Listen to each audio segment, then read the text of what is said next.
35절로부터 42절 말씀입니다. 우리 한 절씩 교독하면서 읽도록 하겠습니다.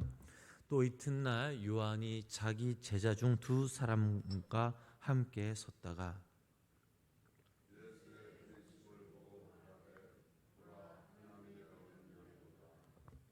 두 제자가 그의 말을 듣고 예수를 따르거늘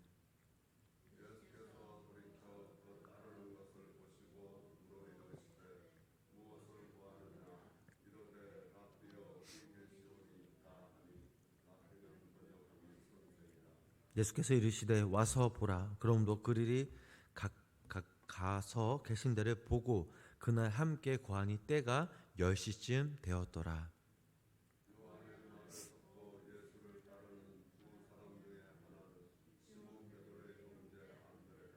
그가 먼저 자기의 형제 시몬을 찾아 말하되 우리가 메시아를 만났다 하고, 메시아는 번역하면 그리스도라.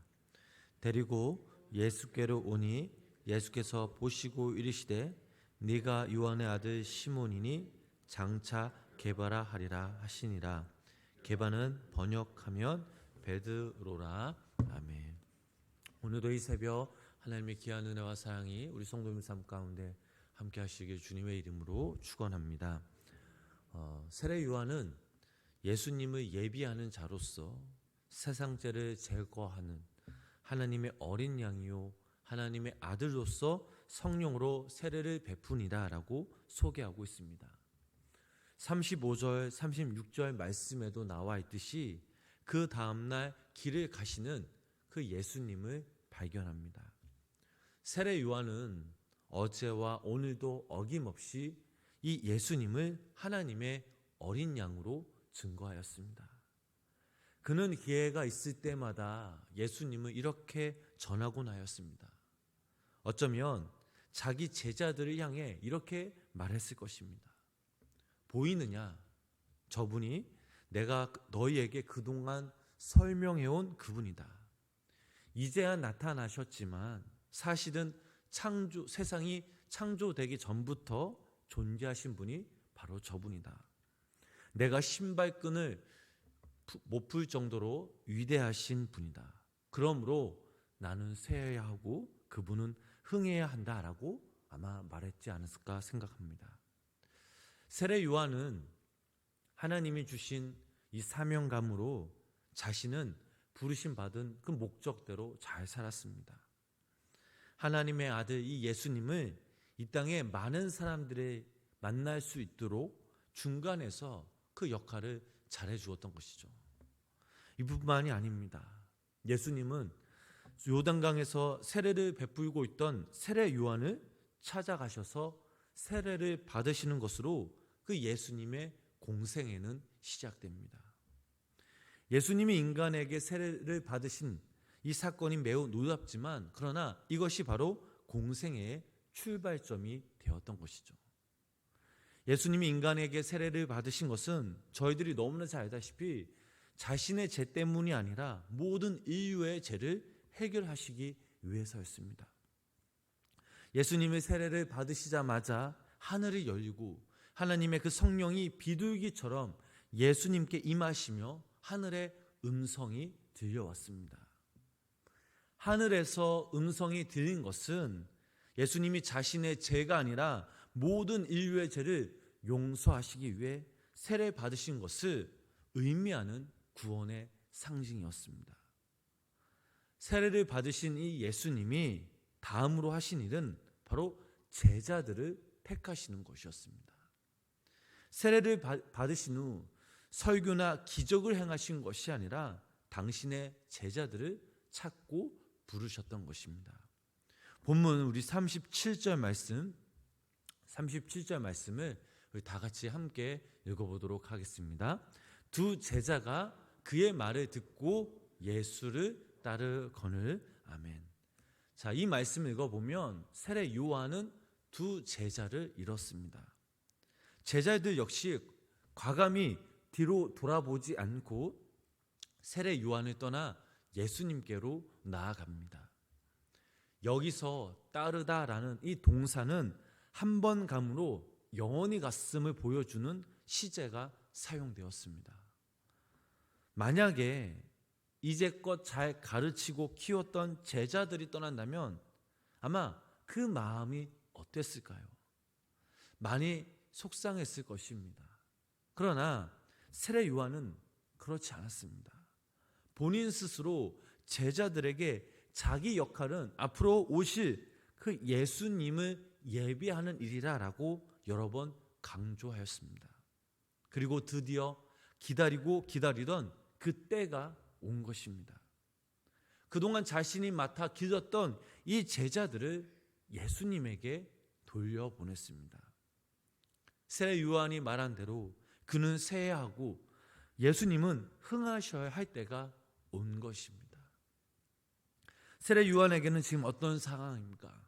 많은 사람들에게는 존경을 받고 있고 또 예수님은 영향력이나 지도력이 거의 없었던 때였습니다. 그런대로 제자들을 떠나보낸 이래 세례 요한이나 또한 스승의 말을 듣고 순종한 제자들을 보면 정말 저희들이 배워야 할 것이 분명 있다라는 사실입니다. 제자들을 보낸 이 세례 요한의 마음이 어땠을까요? 슬퍼하거나 낙심하지 않았습니다. 요한복음 3장 28절 30절 말씀을 읽어보면 이런 말씀이 있습니다. 우리 그 말씀 함께 읽어보도록 하겠습니다. 내가 말한 바 나는 그리스도가 아니오 앞에 보내심을 받은 자라고 한 것을 증언할 자는 너희니라. 신부를 취하는 자는 신랑이나 서서 신랑의 음성을 듣는 친구가 크게 기뻐하나 나는 이러한 기쁨으로 충만하였노라. 그는 흥하여 하겠고 나는 쇠하여야 하리라 하니라. 아멘. 자, 이 말씀을 읽어보면 그는 기쁨으로 충만하였습니다. 자신이 믿는 바대로 살았습니다.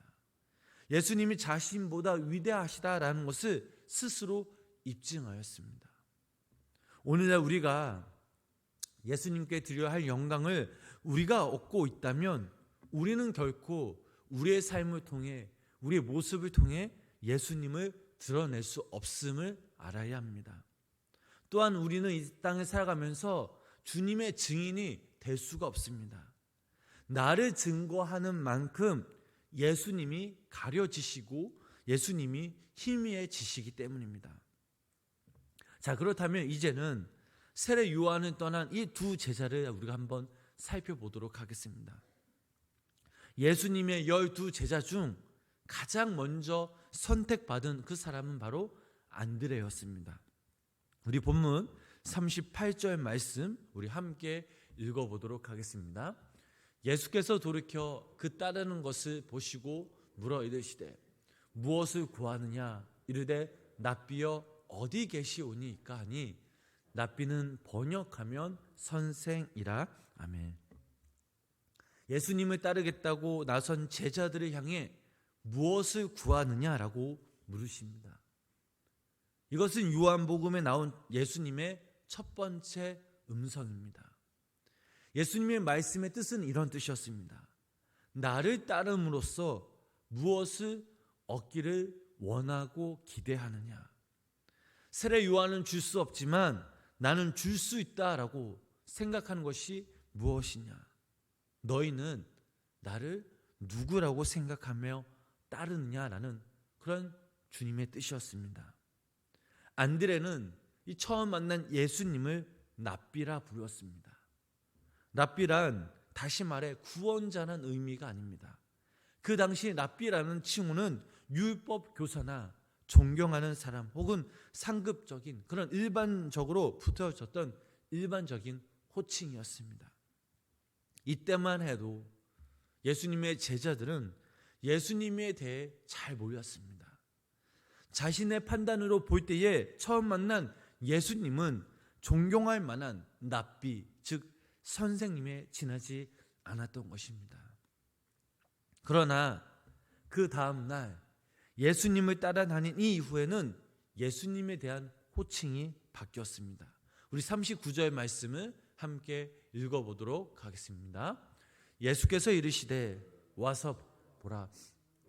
그들이 가서 계신 데를 보고 그날 함께 거하니 때가 10시쯤 되었더라. 아멘. 예수님은 이 제자들이 스승인 자신을 더 잘 알아갈 수 있도록 기회를 주셨습니다. 와서 보라. 그들이 진짜 예수님의 제자가 될지는 잘 모르지만 그저 예수님은 함께 지내면서 당신을 통해 하나님의 그 나라와 예수 그리스도의 그 복음을 잘 설명하고 보여주셨던 것이죠. 40절 말씀 계속해서 함께 읽어보도록 하겠습니다. 요한의 말을 듣고 예수를 따르는 두 사람 중에 하나는 시몬 베드로의 형제 안드레라. 아멘. 자, 예수님의 두 제자는 예수님과 함께 밤을 보내면서 전혀 다른 사람이 되었습니다. 41절 말씀을 읽어보면 그가 먼저 자기 형제 시몬을 찾아 말하되 우리가 메시아를 만났다 하고, 메시아는 번역하면 그리스도라라는 말씀이 있습니다. 안드레는 흥분해서 자신의 형제 베드로에게 메시아를 만났다라고 전합니다. 그는 자신의 말과 논리로 베드로를 설득하지 않았습니다. 아마 자기처럼 예수님을 직접 만나지 않고는 도저히 자기 말을 믿으려고 하지 않을 것이다 라고 생각했기 때문입니다. 예수님과 함께한 자신을 변화되었듯이 베드로도 예수님과 함께한다면 변화될 것을 믿었기 때문입니다. 그래서 그는 더 이상 말하지 않고 베드로를 예수님께 데려갑니다. 안드레는 가장 가까운 그 사람에게 복음을 먼저 전했습니다. 형제의 사랑 때문에 베드로는 평생 사랑하면서 가장 고귀한 그 만남을 얻었습니다. 물론 이 만남 때문에 때론 고난으로 살아가야 했지만 그래도 베드로는 예수님을 만난 후 스스로 많은 것이 변화되었던 것입니다. 이 만남을 후회하지 않았습니다. 어떤 고난을 받아도 예수님 한 분이면 좋겠기 때문입니다. 42절 말씀을 읽어보면 베드로가 예수님을 알아보기 전에 예수님이 먼저 베드로를 알아보십니다. 그 42절 말씀을 우리 함께 읽어보도록 하겠습니다. 데리고 예수께로 오니 예수께서 보시고 이르시되 네가 요한의 아들 시몬이니 장차 게바하리라 하시니라. 게바는 번역하면 베드로라. 아멘. 보라 라는 단어는 이미 36절 말씀에 이미 나와 있고 다시 42절 말씀에 나왔습니다. 36절 말씀에서 세례 요한이 예수님을 주목해 보고 그분을 하나님의 어린 양이라 라고 소개했듯이 이번에는 예수님이 베드로를 주목해 보시고 그의 장래를 예언해 주십니다. 이것은 예수님께서 영의 눈으로 그들을 바라보고 있음을 말해주고 있습니다. 베드로에게는 세 개의 이름이 있었습니다. 시몬은 히브리식 이름이고 게바는 아란식 이름이고 베드로는 헬라식 이름입니다. 게바와 베드로는 모두 바위라는 뜻을 가지고 있습니다. 우리가 아는 이 베드로는 바위와 같은 사람이 아닙니다. 성질이 급하고 행동보다 말이 앞서고 겁쟁이였습니다. 그런데 그의 이름의 뜻은 정반대였습니다. 이것은 예수님께서 현재만 보시지 않고 그의 삶 가운데 먼 훗날을 미리 바라보신 것입니다. 지금 베드로는 예수님이 누구신지 잘 모릅니다. 그리고 3년 동안 예수님을 따라다녔지만 때론 그 예수님을 배반하기도 하였습니다. 그런데도 예수님은 베드로가 결국 바위 같은 사람이 될 것이라고 말씀하셨습니다. 베드로에게 어떤 자격이나 자질이 있어서가 아니라 주님이 그렇게 하시기로 마음 먹으셨고 그 일에 적합한 사람이 될 때까지 기회를 주고 참아주시고 양육하시기로 마음 먹으셨던 것입니다. 주님은 이렇게 한 사람 한 사람에게 당신과 당신의 계획과 뜻을 품으셨습니다. 저희들 역시 마찬가지입니다. 예수님은 우리의 과거도 보시지만 그러나 우리의 현재, 우리의 미래를 바라보신다라는 사실입니다. 지금 우리는 준비된 것도 없고 별 볼 일 없는 연약한 존재이고 성격이 급하고 뭐가 나서 쓸만한 그릇이 못 된다 할지라도 그럼에도 불구하고 예수님은 저희들을 당신의 자녀로 삼아 주셨습니다. 그리고 이렇게 말씀하십니다. 나를 따르라. 사람을 낚는 어부가 되게 하리라. 나의 제자가 되어 상상하지도 못한 충만한 삶을 살 것이다. 네가 속한 공동체를 변화시키는 축복의 삶을 살게 될 것이다 라고 말씀하고 계십니다. 그러므로 우리 스스로 우리 자신을 거두지 말고 우리 스스로 가치 있는 그런 사람으로 생각하며 여겨야 합니다. 스스로 포기하거나 우리 자신을 죽여서는 안 됩니다. 예수님은 흔들리는 갈대와 같은 시몬이 반석이 되어 그 이름 위에 교회를 세울 것이라 라고 분명 말씀하셨고 그 일이 성취되었습니다. 믿음은 나이가 문제가 되지 않습니다. 아브라함은 75세에 믿음 생활을 시작하였습니다. 믿음은 나이와 건강과 경제이라는 것이 아니라 우리의 믿음이 바로 우리를 일으켜주고 우리를 세워주고 우리가 하나님께 나아갈 수 있는 근거가 됩니다. 하나님은 오늘 여기 모인 우리 성도님들 또 영상을 통해 예배 드리시는 우리 성도님들의 삶을 보시고 또 미래를 보시고 일하심을 믿으시기를 바랍니다. 누구나 예수님의 제자가 될 수 있으며 하나님 안에서 위대한 일을 할 수 있습니다. 그러므로 저희들은 하나님께서 우리 각자에게 주신 그 귀한 사명, 그 사명을 붙들고 날마다 기도하며 하나님의 그 말씀에 순종해야 될 줄 믿습니다.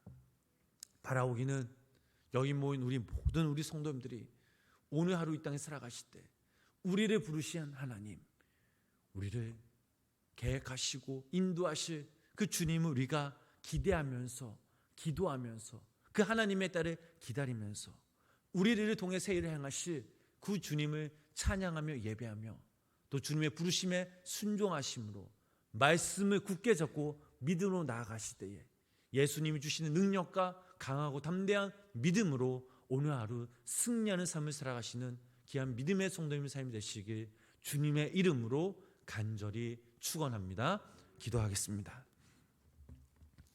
하나님, 오늘도 이 새벽 하루의 첫 시간을 주님께 드림에 감사를 드립니다. 어제 하루도 주님과 함께 동행하며 살았다라고 고백하지만 아직도 우리들은 우리의 연약함과 부족함을 느낍니다. 오늘도 이 시간 주님께서 저희들을 안아주시며 긍휼히 여겨주시옵소서. 오늘 말씀을 우리가 보면 하나님께서는 그 사람의 현재가 아니라 미래를 보신다는 것을 알 수 있습니다. 지금도 예수님께서는 나를 따르라 사람 낚는 어부가 되게 하리라 나의 제자가 되면 상상하지 못한 하나님의 그 은혜와 충만한 삶을 살 것이다 라고 주님께서 분명 말씀하시고 계십니다. 하나님, 저희들도 진정 주님의 제자가 되길 소망합니다. 말로만 제자가 아닌 우리의 몸을 움직이면서 실천하며 주님께 갈급히 나아가는 제자가 되길 소망합니다. 하나님께서 저희들에게 믿음을 부어주시고 지혜와 또 세상을 이길 수 있는 힘과 능력을 부어주시옵소서. 오늘 하루 살아갈 때에 우리 삶 속에 예수님이 거하시며 그 우리 안에 계신 그 예수님을 찬양하며 예배하며 주님이 걸어가신 그 길을 믿음으로 함께 걸어갈 수 있는 믿음의 귀한 성도님의 삶이 되도록 성령님 붙잡아 주시옵소서. 예수님의 이름으로 간절히 기도드렸습니다. 아멘. 우리 찬송가 325장 우리 1절 찬양하신 후에 오늘 드려지는 예배를 오늘 드린 말씀을 붙잡고 함께 기도하도록 하겠습니다. 또 우리